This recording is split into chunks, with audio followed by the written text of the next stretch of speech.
अस्सलामु अलैकुम नाज़रीन, आज हम हुजूर अकरम सल्लल्लाहु अलैहि वसल्लम के ताइफ के सफ़र का किस्सा बयान करेंगे।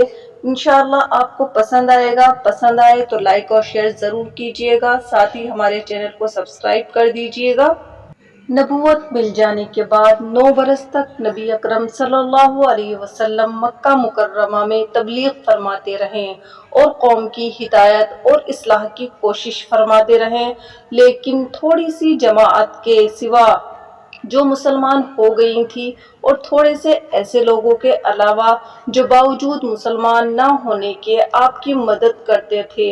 अक्सर काफिर आपको और आपके सहाबा को हर तरह की तकलीफें पहुंचाते थे, मजाक उड़ाते थे और जो हो सकता था उससे दरगुजर ना करते थे।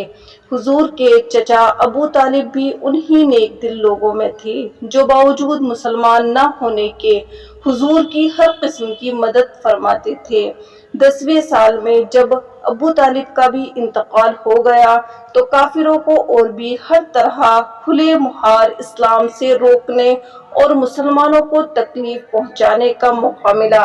हुजूर अक़दस सल्लल्लाहु अलैहि वसल्लम इस ख्याल से ताइफ तशरीफ ले गए कि वहाँ कबीला शकीफ की बड़ी जमाअत है और अगर वो कबीला मुसलमान हो जाए तो मुसलमानों को उन तकलीफों से निजात मिले और दीन के फैलने की बुनियाद पड़ जाए। वहां पहुंचकर कबीले के 3 सरदारों से जो बड़े दर्जे के समझे जाते थे गुफ्तगू फरमाई और अल्लाह के दीन की तरफ बुलाया और अल्लाह के रसूल की यानी अपनी मदद की तरफ मुतवज्जा किया, मगर उन लोगों ने बजाय इसके कि दीन की बात को कबूल करते या कम से कम अरब की मशहूर मेहमान नवाजी के लिहाज से एक नौ वारिद मेहमान की खातिर मदारत करते, साफ जवाब दे दिया और निहायत बेरुखी और बद अखलाकी से पेश आए। उन लोगों ने ये भी गवारा न किया कि आप यहाँ क़याम फरमा हैं। जिन लोगों को सरदार समझकर बात की थी कि वो शरीफ होंगे और महजब गुफ्तगू करेंगे, उनमें से एक शख्स बोला कि ओहो, आप ही को अल्लाह ने नबी बनाकर भेजा है। दूसरा बोला कि अल्लाह को तुम्हारे सिवा कोई और मिलता ही नहीं था जिसको रसूल बनाकर भेजते, इसलिए कि अगर तू वाकई नबी है जैसा कि दावा है तो तेरी बात से इनकार कर देना मुसीबत से खाली नहीं, और अगर झूठ है तो मैं ऐसे शख्स से बात करना नहीं चाहता।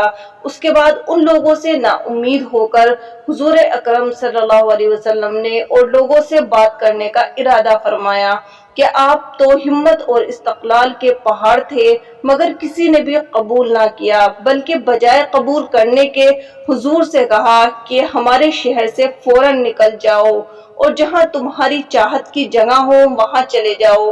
हुजूर अकरम सल्लल्लाहु अलैहि वसल्लम जब उनसे बिल्कुल मायूस होकर वापस होने लगे तो उन लोगों ने शहर के लड़कों को पीछे लगा दिया कि आपका मजाक उड़ाएं, तालियां पीटें, पत्थर मारे, हत्ता कि आपके दोनों जूते खून के जारी होने से रंगीन हो गए। हुजूर अक़दस सल्लल्लाहु अलैहि वसल्लम इसी हालत में वापस हुए। जब रास्ते में एक जगह उन शरीरों से इत्मीनान हुआ तो हुजूर ने दुआ मांगी, ए अल्लाह, तुझी से शिकायत करता हूँ मैं अपनी कमजोरी और बेकसी की और लोगों में जिल्लत और रुसवाई की। ए अरहमुर राहिमीन, तू ही ज़ाफ़ा का रब है और तू ही मेरा परवरदिगार है। तू मुझे किसी के हवाले करता है, किसी अजनबी बेगाने के जो मुझे देखकर तर्श रूह होता है और मुंह चिढ़ाता है, या कि किसी दुश्मन के जिसको तूने मुझ पर काबू दे दिया। ए अल्लाह, अगर तू मुझसे नाराज नहीं है तो मुझे किसी की भी परवाह नहीं है। तेरी हिफाजत मुझे काफी है। मैं तेरे चेहरे के उस नूर के तुफैल से जिससे तमाम अंधेरियां रोशन हो गईं और जिससे दुनिया और आखिरत के सारे काम दुरुस्त हो जाते हैं, उस बात से पनाह मांगता हूँ कि मुझ पर तेरा गुस्सा हो या तू मुझसे नाराज हो। तेरी नाराजगी का उस वक्त तक दूर करना जरूरी है जब तक तू राजी ना हो। न तेरे सिवा कोई ताकत है और ना ही कोई कुव्वत।